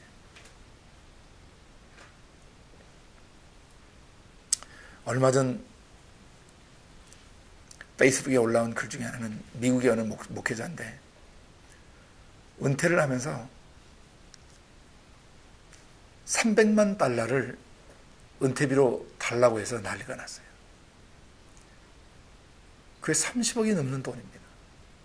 그걸 어디서 배웠을까? 한국 대형교회에서 배운 것 같아요. 아니 그 교회에서 300만 달러가 어디 있습니까? 추태를 부리는 것이죠.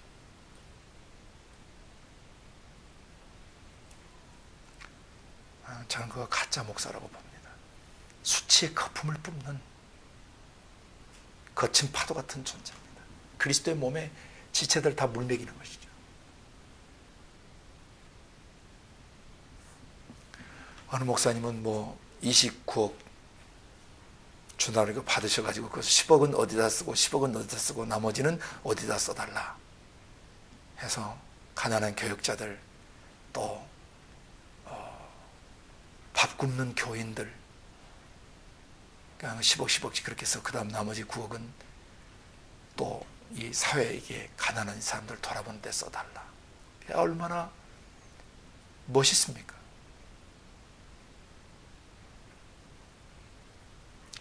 목회자가 수치의 거품을 뿜는 것은 이 돈 문제가 깨끗하지 않는 거예요. 소유물, 재정을 투명하게 쓰지 않고,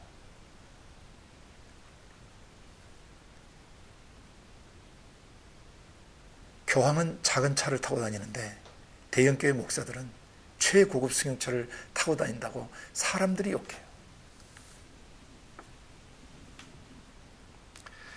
덩치가 큰 사람은 큰 차를 타야 돼요. 덩치도 적은데 왜 큰 차를 타는지 이해가 안 되는 것이죠.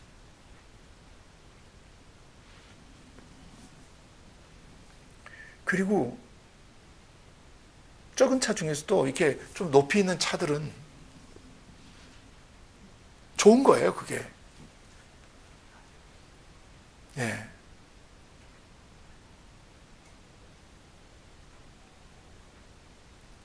교회 돈을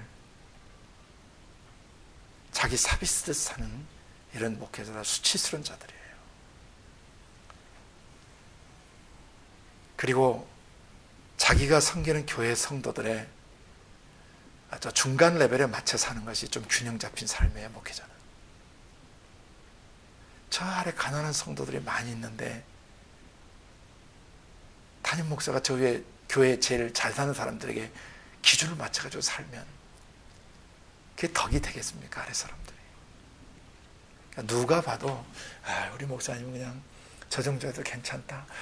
우리가 목사님을 더 잘해드려야 되지 않겠느냐. 이렇게 돼야 이게 좋은 거예요. 제가 아는 어떤 목사님은 그때 그 교회가 한 10,000명쯤 되는 교회였는데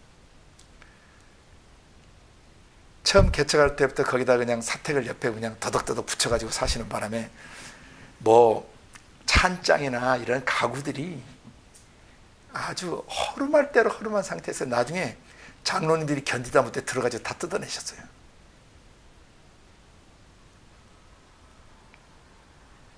일부러 구질구질하게 살 필요는 없겠지만은 마음의 중심이 하나님께 온전히 가 있고 자기가 섬기는 양들에게 온 마음이 가 있는 목회자는 그런 거 치장하는데 크게 신경 쓸 시간이 없어요. 기도와 말씀에 전념하기 때문이죠. 아까 말씀드렸던 처음부터 경건이 안 되고 은혜를 새벽거리로 받고 그 말씀 예수의 주재권도 인정하지 않고 믿음도 없고 자기 지위와 처수도 지키지 않고 음란하고 육체를 더럽히고 권위를 회방하고 다니고 권위를 업신여기고 영광을 회방하고 다니고 알지 못하는 것은 다 회방하고 다니고 이성 없는 짐승처럼 그렇게 살아가는 그런 교역자, 그런 목회자가 마지막에 이런 자가 되지 않겠어요? 성령과 그 말씀에 뿌리 내리지 않으면 사단 마귀 귀신으로부터는 더러운 것들이 그 속에서 탐욕들이 솟아오르는 것이, 음란이 솟아오르고 정욕이 솟아오르고 잘 먹고 잘 사는 거 생각하고, 그리고 우리 가운데 있는 형제들도 얘기해 줬는데 신학교에 갔더니 대형교회 좀 큰 교회 목사들들은 비싼 차를 굴리고 그들끼리도 따로 모이는, 또 대형교회 애들끼리도 따로 모이는 이런 또 꼴불견이 있다 그래요. 해외도 마찬가지예요. 제가 들으니까 유학을 왔는데 아버지가 대형교회 목사고 큰 교회 목사예요. 그러니까 와서 이놈이 생활하는데 좋은 차를 굴리고 호화스럽게 사는 것이죠. 저는 그 목사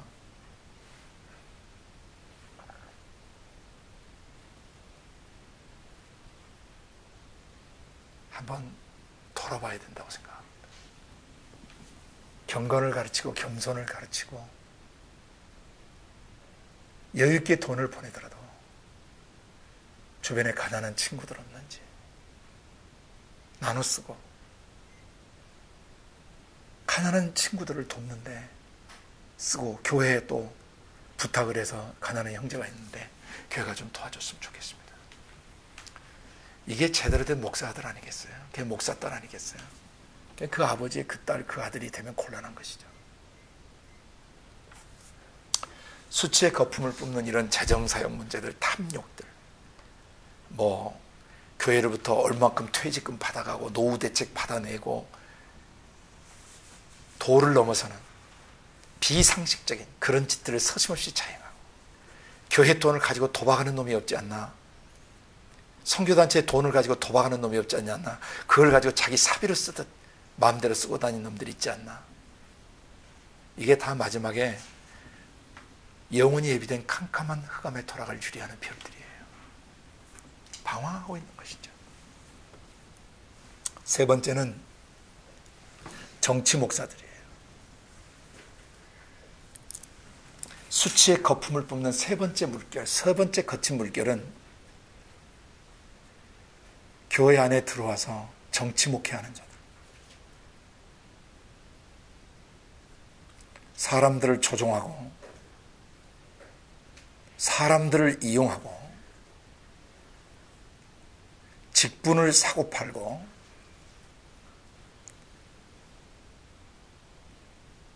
출세할 수 있도록 줄을 대주고, 이게 다 수치의 거품을 품은 이게 마귀의 더러운 것들을 그 삶으로 쏟아내는 것이죠.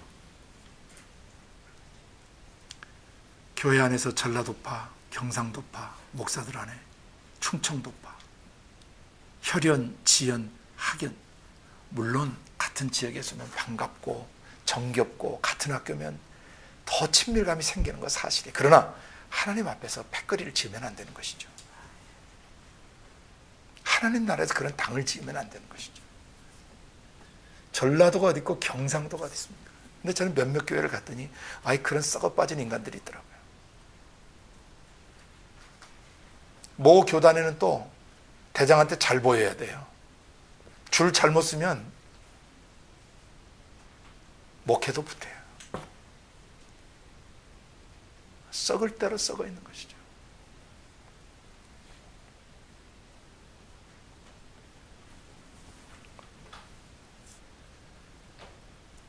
이 정치 목사들 중에는 총회장이나 노회장 출마할 때 돈 쓰는 놈들이 있어요. 이거 영원히 예비된 캄캄의 흑암에 돌아갈 놈들입니다. 좀 의식 있는 목사들이 그런 교단에서 다 나와버렸으면 좋겠어요. 총회장 나오는데 돈을 13억을 썼다고 그러는가 12억을 썼다는 얘기를 들었어요. 제가. 그것도 교회 장로들 속이고 말이죠. 그러니까 나중에 그 돈 교회 재정으로 다 빵꾸 때우게 만들고 말이죠. 이런 사악한 놈이 어디 있겠어요. 대형 교회 목사입니다.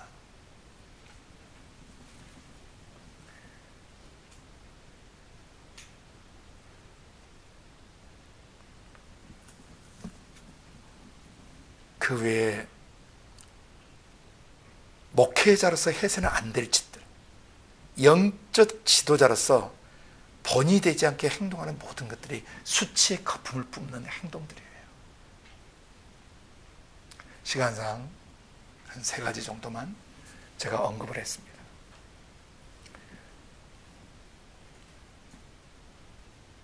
목사라는 타이틀을 가지고 목사라는 게 계급인 줄 아는 사람들, 수치스러운 자들이거든요. 목사는 종놈입니다. 종놈.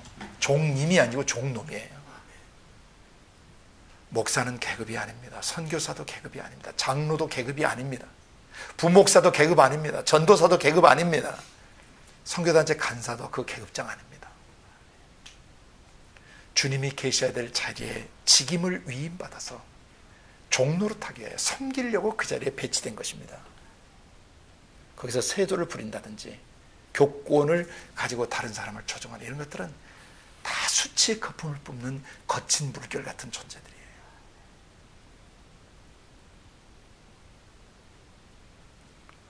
돈 많은 성도들에게는 굽신거리고 가난하고 별 볼 일 없는 성도들을 함부로 대하는 그런 교육이다. 이건 목사일 수 없어요.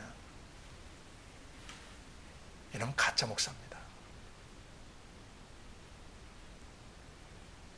일부러 부유한 사람들에게 뭐 함부로 대할 필요는 없어요. 똑같아야 돼요. 돈이 많은 사람에게나 적은 사람, 권력이 있는 사람이나 없는 사람에게, 사람의 자기 마음속에서 연약해서 왔다 갔다 할지라도 삶의 태도는 분명히 하고 살아야 되는 것이죠. 사람이기 때문에 인지상정으로 도움을 줄 수 있고 뭔가 영향을 줄 수 있는 분에게 마음이 끌릴 수 있고 좀 더 가까이 갈 수 있고, 그렇지만 하나님 아버지 앞에 나가서는 깊이 회개해야 되지 않겠어요? 그렇지 않으면 속에서 수치의 거품을 뿜어내는 거예요. 선교단체 간사들 중에서도 뭔가 후원을 잘 해주고 뭔가 영향력을 미치는 사람이 있으면 거기에 빌붙는 놈들이 있어요. 제가 사역을 하다 보면 저와 함께 사역을 하다가 제가 이제 여러 유명한 분들하고 만나게 되고 영향력 있는 분들하고 만나게 되잖아요. 그럼 나중에 저하고 사역하지 않고 떠나게 되면 꼭 뒷거래를 해서 그 사람들한테 후원을 받아내는 그런 쥐새끼 같은 놈들이 있어요.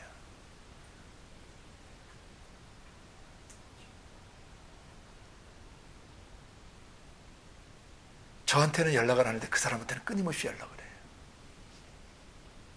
어떤 사람은 하나님 먼저 생명 취해버린 사람도 있더라고요.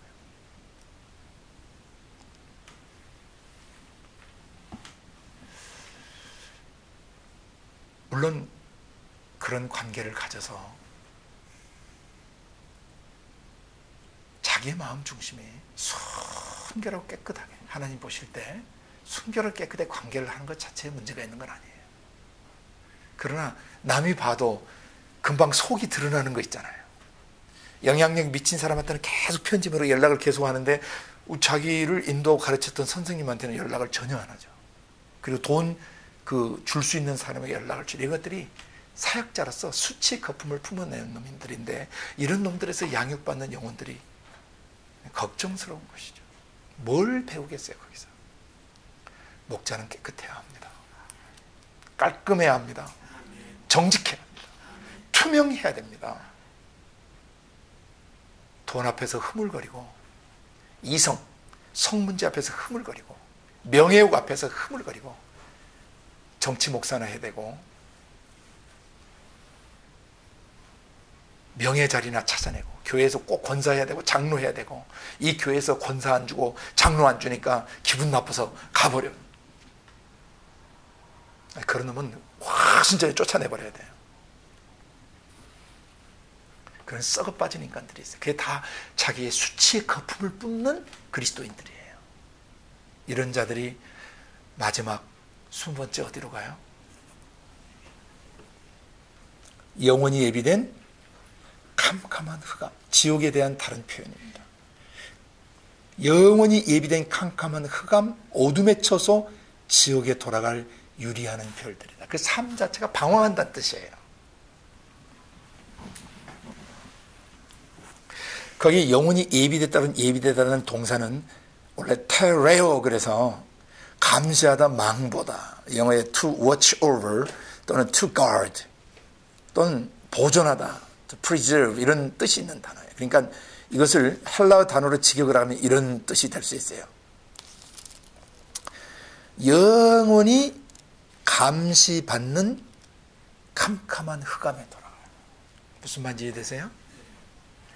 영원히 감시를 받는 캄캄한 흑암, 지옥에 들어가게 된다는 것입니다. 19번째까지 이 짓을 하는 자들이 마지막 갈 곳은 어디예요? 영원히 예비된 캄캄한 흑암이고, 그들의 지상 삶은 뭐예요? 유리 방황하는 삶이래요. 그러니까 어떤 한 교회에서 끈덕지게 사역을 붙하죠. 어떤 단체나 어떤 조직에 들어가면 철싹거리며 왔다 갔다 한다든지, 보수를 좀 마음에 들게 안 주면 옮겨버린다든지, 좀 자기가 일신상에 불편하고 자기 몸이 힘들면 사기고 나발이고 다 접고 하나님의 부르심이고 전부고 다 쳐버리고 갈 수 있는 이런 놈들, 마지막 가는 것은 영원한 어둠에 처서예요. 예수님이 나를 살리기 위해서 십자가에 죽으셨으면 나도 정말 죽음에 이르기까지 주님의 있으라는 곳에 그 처소를 지키고 자리를 지키고 직임을 지키고 주님이 나를 옮기시기 전까지는, 또는 죽음이 나를 옮기기 전까지는 움직이지 않는 그런 사역자가 되어야 돼요. 여기서 좀 어렵다고 저쪽으로 가고, 저쪽에 조금 어렵게 된다 이쪽으로 가고, 여기서 좀 인정받지 못하고 저쪽으로 철사건 이렇게 하면 큰 그릇 되기는 틀린 것이에요. 그리고 하나님이 쓰시는 위대한 지도자들이나 위대한 그릇들은요, 거의 대부분 대기만성합니다.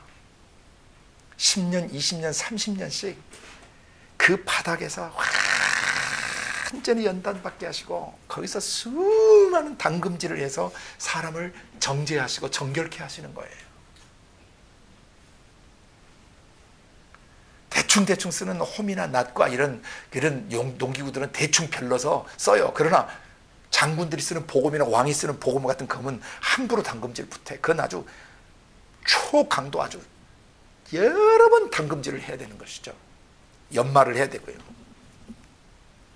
살을 또 강도에 또 달구고 또 달구고 또 달구고 또 후려치고 또 후려치해서 아주 미세한 영역까지 꽉 치도록 이 검을 그냥 두들겨서 그냥 명검으로 만들어 가는 것처럼, 사람도 하나님의 성령이 크게 나타나시고 귀히 쓰려고 그러시면은 수많은 연단을 거쳐가게 하시는 거예요. 진득하게 사역하세요. 우리 얼마 전에 알바트로스인가 그 바보새, 우리 금권사님 그것도 다 보내주셔가지고 다 봤지 않습니까?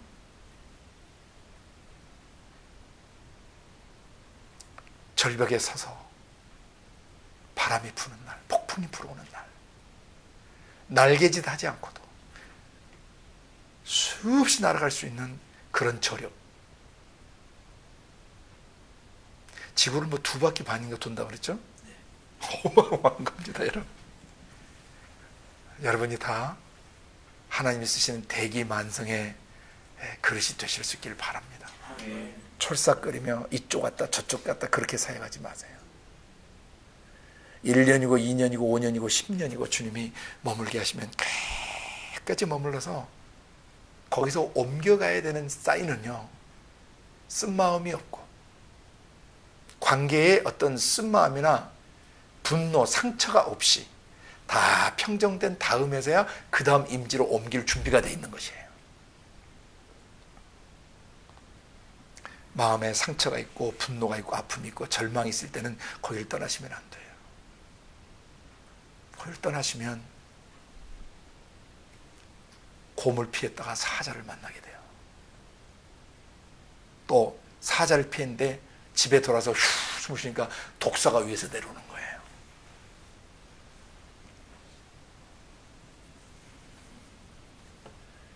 사역을 할 때 유리방황하지 말고 이곳저곳 출삭거리며 옮겨 다니지 말고 천지의 주제이신 아버지의 주권 안에서 죽으면 죽으리라는 각오로 책임성 있게 최선을 다해서 사역하는 충성된 종들이 되시길 바라요. 그러니까 목회 현장에서도 불편할 때 옮기시면 안 돼요. 정말 하나님이 새로운 꿈과 비전을 주셔서 옮기는 것은 괜찮아요. 그러나 뭔가 자기 중심에 보니까 뭔가 이곳이 불편하고 뭔가 재정적으로나 뭐라 여러 가지 상황과 환경 때문에 옮기면 그 순간부터 상황과 환경은 그의 주님이 되어버려요. 이건 유리하는 비율들이에요. 꽃이 피고 열매를 맺을 때까지 왔다 갔다 하지 말고, 관계도 한 번 맺으면 주 안에서 끝까지 갈 수 있는 그런 사람들이 서로 되길 원합니다. 그건 언제 유지되냐면 겸손할 때만 유지돼요. 관계를 세우는 4가지 기둥에 대해서 옛날에 한번 나눈 적이 있죠. 사랑할 때 관계가 형성돼요. 상대방을 존경할 때 관계가 형성돼요. 상대방이 이해되어질 때 관계가 형성돼요. 마지막 상대방의 신뢰가 갈 때 관계가 형성되는데, 이건 1988년 제가 아주 어렸을 때, 오래전이죠 벌써, 몇 년 전이에요. 그 28년?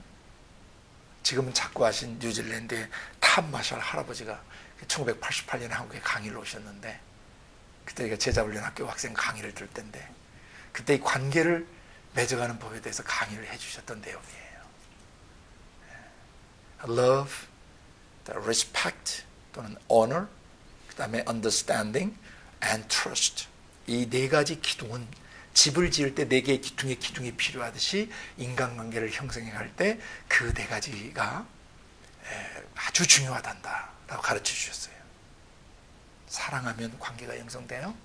사람을 존귀히 대하면 관계가 형성이 돼요. 그 사람이 이해되어질 때 관계가 형성되고, 그 다음에 그 사람의 신뢰가 갈 때 관계가 형성되는데, 사랑도 됐다 안 됐다, 존경심도 왔다 갔다, 또 이해가 됐다 안 됐다 할 수 있어, 인간관계는. 근데 그 세 개는 흔들릴 수 있지만 마지막 네 번째는 절대 흔들리면 안 된다고 가르쳐 주셨던 기억이 나요. Trust. 신뢰는 됐다 안 됐다 하면 큰일 나요. 그래서 좀 사랑스럽기도 하고 밉기도 하고, 또 때로 존경스럽기도 하고, 또 안 그러기도 하고, 때로 이해가 되기도 하고 안 되기도 할 수 있지만은 마지막에 신뢰가 흔들리면 절대 안 된다는 것이죠. 목자와 양 사이에, 남편과 아내 사이에, 부모와 자식 사이, 형제와 형제 사이, 친구와 친구 사이, 직장 동료 사이, 군대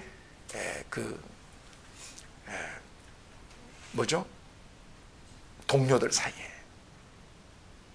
어디를 가든 신뢰감을 줄 수 있는 사람이 되셔야 돼요. 그렇게 되면 유리하지 않게 돼요. 방황하지 않게 돼요. 믿을 만한 사람이 되셔야 돼요. 재정에 있어서, 이성 문제에 있어서, 명예 문제에 있어서 정말 저 형제 저 자매는 믿을 만하다. 이런 사람이 꼭 되실 수 있기를 바랍니다. 오늘 마무리하면서 1번부터 20번까지, 1번부터 19번까지의 삶을 깨끗하게 살지 않으면 마지막에 영원히 예비된 캄캄한 흑암에 돌아가는 유리하는 별들, 방황하는 일생, 일평생 헤매는 삶을 살다가 끝나게 된다는 거. 그래서 이런 자들과 힘써 싸우는 여러분과 제가 될 수 있기를 바랍니다. 기도하겠습니다. 고마우신 아버지 하나님, 기나긴 시간 동안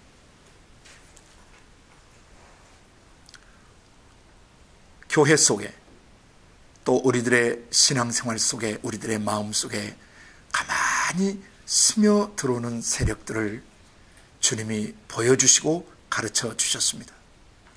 오늘 자기의 수치의 거품을 뿜는 바다의 거친 물결 같은 영적 지도자들, 그리고 영원히 예비된 캄캄한 흑암에 돌아갈 수밖에 없는 유리하는 별들과 같은 그런 목회자들, 이런 사역자들을 명확히 분별하게 하시고, 우리 속에도 이런 독소들이나 요소들이 있다면 철저하게 뿌리 뽑게 하시고, 성령과 그 말씀 안에 깊은 뿌리를 내리고,